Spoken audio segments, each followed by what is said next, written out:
کبھی تم نے سوچا کہ ایک بندہ ہو جس کی زبان بولے تو اللہ قرآن نازل کر دے، جس کی راہ پر نبی فرمائے اگر میرے بعد کوئی نبی ہوتا تو عمر ہوتا؟ یہ تھے عمر بن الخطاب رضی اللہ عنہ، جن کے ایک ایک فیصلے پر آسمان والے خوش ہوتے تھے، جن کے درے کی آواز سے شیطان راستہ بدلتا تھا۔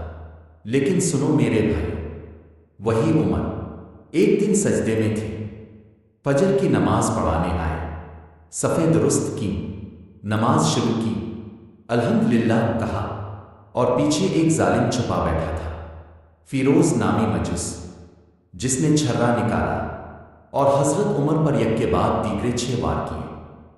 اللہ اکبر! زخموں سے چور عمر گر پڑے۔ عبد الرحمن بن عوف کو نماز مکمل کروانے کے لیے آگے کر دیا۔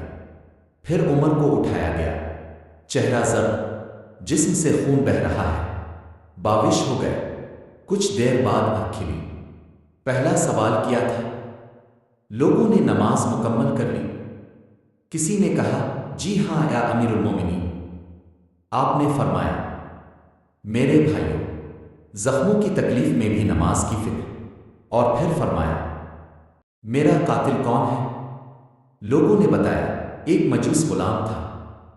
حضرت عمر نے اللہ کا شکر ادا کیا کہ قاتل کوئی مسلمان نہیں تھا۔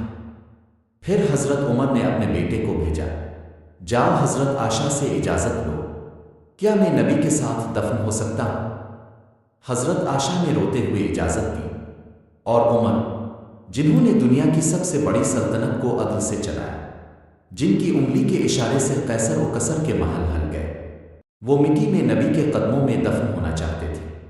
میرے بھائیوں، یہ تھا حضرت عمر، نماز میں شہید ہونے والا خلیفہ، جس کے فیصلے پر آسمان ہاں کہتا تھا، لیکن دل اتنا نرم کہ قبر میں نبی کے قریب دفن ہونے کی اجازت مانگی۔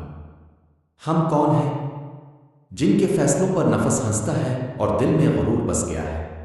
اللہ ہمیں حضرت عمر کی عاجزی، عدل اور نماز سے محبت عطا فرمائے۔